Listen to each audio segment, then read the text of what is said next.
Hey guys, Charles from Halt's Boots here, and today we are going to be doing an in-depth review on the Tiempo Legend 9 Elite.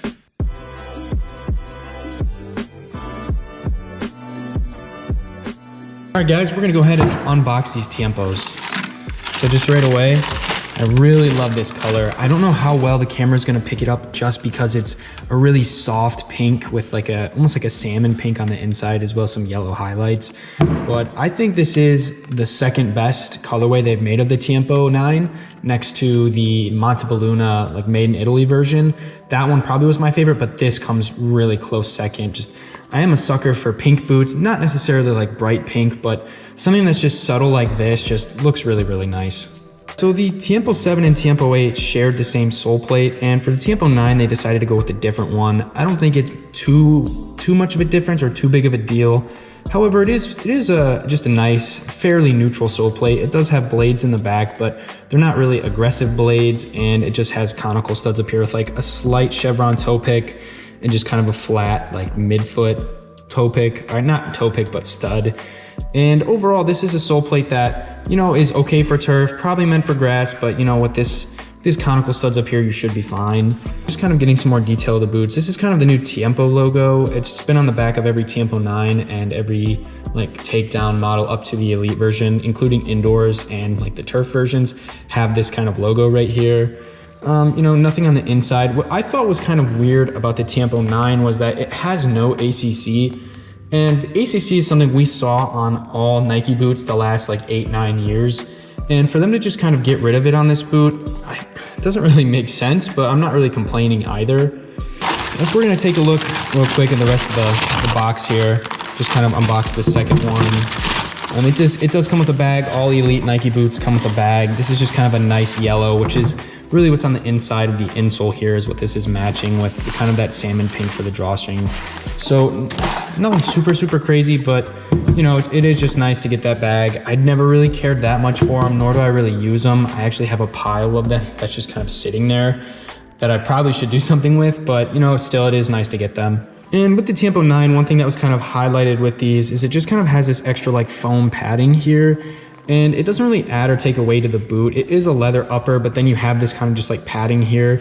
I remember when this was leaked in 2021 and everybody was screaming that it was gonna be the new CTR, or like it had CTR vibes, just because the old CTRs did kind of have these kind of like pads, or I don't know if they were quite rubber or not, as I've never actually owned a pair of CTRs or really held any, but it just kind of looked a lot like one of the OG CTRs. And so it was kind of hyped up to be that. And do I really think it ended up being what the CTR was? No, I think it just saved the Tiempo, which again is fine. The Tiempo should always be the Tiempo, and I kind of like that it stuck to its roots. For the insole, it does still have just the standard Nike insoles that they do. Sometimes just this like extra blue padding. It is a little bit sticky. I mean, it is removable. Sometimes there's a little bit of glue residue left over just to kind of keep it in place, but I've never really had an issue with any of Nike's insoles. Like with the Made in Italy one, it just felt like it was kind of like a made of vinyl, and I didn't really like that. It felt like my foot was sliding around even with grip socks, so I didn't really appreciate that. But this is just, again, a standard insole. Just, you know, nothing crazy, nothing bad, nothing good, just kind of there. And just another cool little detail, all Elite Nike Tiempos since I believe the Tiempo 5 have had this just kind of like band on the inside, and it's interrupted there. Like I'll bring it a little closer. It's by like Nike swoosh there, and on the heel it's got the little Tiempo like logo, and then here you just have the just another Nike symbol there. So just another way to tell that you have the top end version of the Tiempo. So I'm gonna go ahead and test these out over the next couple days, couple sessions, couple games, kind of just get a feel for these boots, get a kind of a rundown, and then we'll get into the rest of the review, the tech specs, my final thoughts, and so on and so on. Hey guys, real quick, before we go any further into this video, make sure you check out our website, haltsboots.com, where we have tons of boots ranging from retro to the newer models. So head over there, use discount code YouTube for 5% off your next purchase. So guys, I got done wearing these boots over the last few days, warming a few games, couple training sessions outside. It's finally warm enough in Michigan here, so I was able to get on some grass for once. That was super cool. You'll see a little bit of footage later, but overall, this boot is fantastic. I have worn a pair of these about 5 months ago before I started doing the YouTube and doing reviews, so I figured I should give it another proper run. And these boots just didn't disappoint. Not only was this like pink guava colorway really cool, but just overall, this boot is almost perfect. With the sole plate, I did say it was definitely built for grass, but I don't know how much of that was really true because, well, it does have these bladed heel studs here. These conical studs were really nice on turf. I had no issue whatsoever catching on anything, any cuts, turns, skill moves, anything like that. When I was outside training on the grass, it was still thawing. So, I mean, the grass is kind of soft now, but it's still just a little bit muddy. So these did dig in a little bit, which is, you know, what studs are supposed to do. So with the pair I had before, I had an issue where this stud right here on the, I think it was the left boot, separated. So you see it's got this like lighter plastic, this lightest pink salmon color here, and then this like pink sole plate. It kind of separated at the brighter color.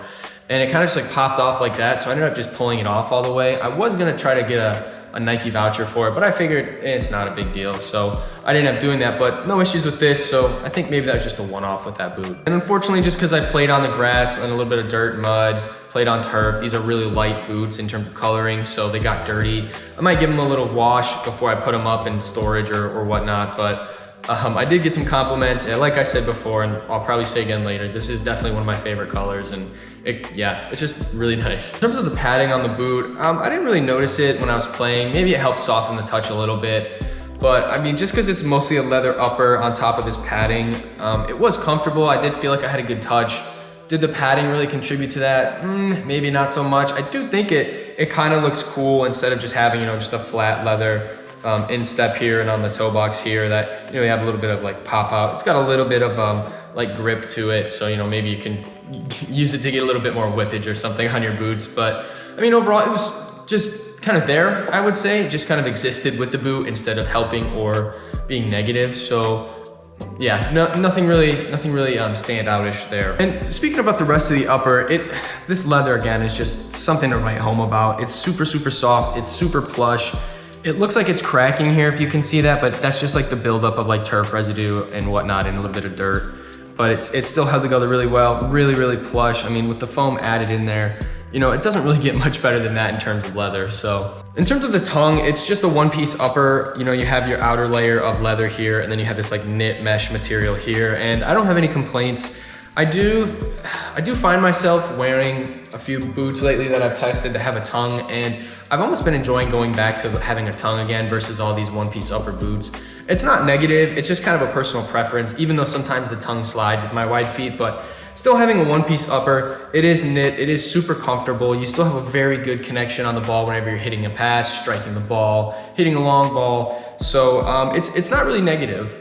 With the laces, I did have a weird sensation sometimes of just feeling like they were untied. You know when you run and you kind of feel a lace hit somewhere on your foot or the boot, and you kind of look down and you're like, oh, my boots are untied. Well, I had that feeling, but just they weren't untied. So I don't know if it was just how I tied the boots, maybe the laces were just a little bit long. It's not really an important detail to the boot whatsoever. But it just happened, and it was something that kind of stuck out to me. It happened more than once, so I kind of just jotted that down so I could talk about it a little bit. And then another thing I saw with these boots, I took a video of it when I was out training, and I'll put it over top of this, but whenever this boot was laced up and I would bend it, you'd have like this, here, I'll show it for you guys. So this little area here, like, see how this pops out? Like, I know boots are gonna do that when you push them together, but when I had them on feet, it just kind of like, in the areas where there's no lace holes, they would kind of just like bunch up and move around. I didn't find that it meant that the boot was looser, because I feel like if I'd have tightened it, it would have almost made it worse, but it was just kind of something to note. And again, just another little thing that stuck out to me. No big deal or anything like that, but just kind of something to notice. So maybe the lockdown isn't like as tight as some people like it. I felt pretty secure in this boot overall, but just again, just a little weird thing. Going into more of the fit and feel of the boot, I wore my standard 9 US when it comes to Nike boots. If there was any room in the toe, I couldn't tell. It did not feel like there was anything there. It felt like it perfectly fit my foot.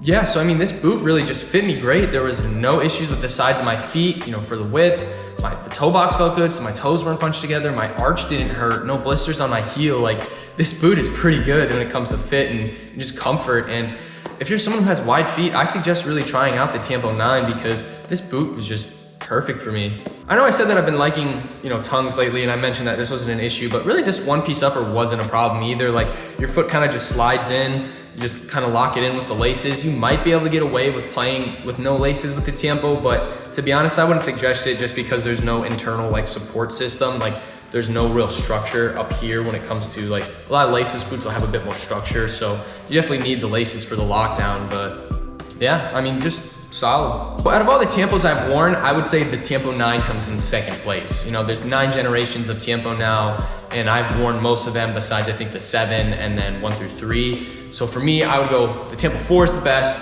then you have Tiempo 9 right after, and I really just think that getting rid of the K-leather upper for Tiempos is really gonna hurt them if they go to like a fake leather or whatnot. So I'm not really looking forward to that, but overall, this is definitely one of the best Tiempo models ever made. Overall, I'm gonna rate this boot an 8.5 out of 10, which I believe is the best rating I've given a boot so far. It just was that good. I mean, you might be thinking, if I'm saying this is such a good boot, why is it only an 8.5 out of 10? Which, in my opinion, anything that you go over, you start to creep into the 8.5 and higher. Like anything above an 8, the boot is insane. But once you just get higher into those ranges, you're talking about world-class boots that, you know, they just haven't made the same sense. So don't think that an 8.5 is a slight. This boot is really, really good. So thanks guys for watching this video. Make sure to drop a comment down below and let me know your thoughts on this boot. Did you like the review? Are you looking forward to wearing this? Do you not like this boot? Let us know, and I'll see you guys in the next video.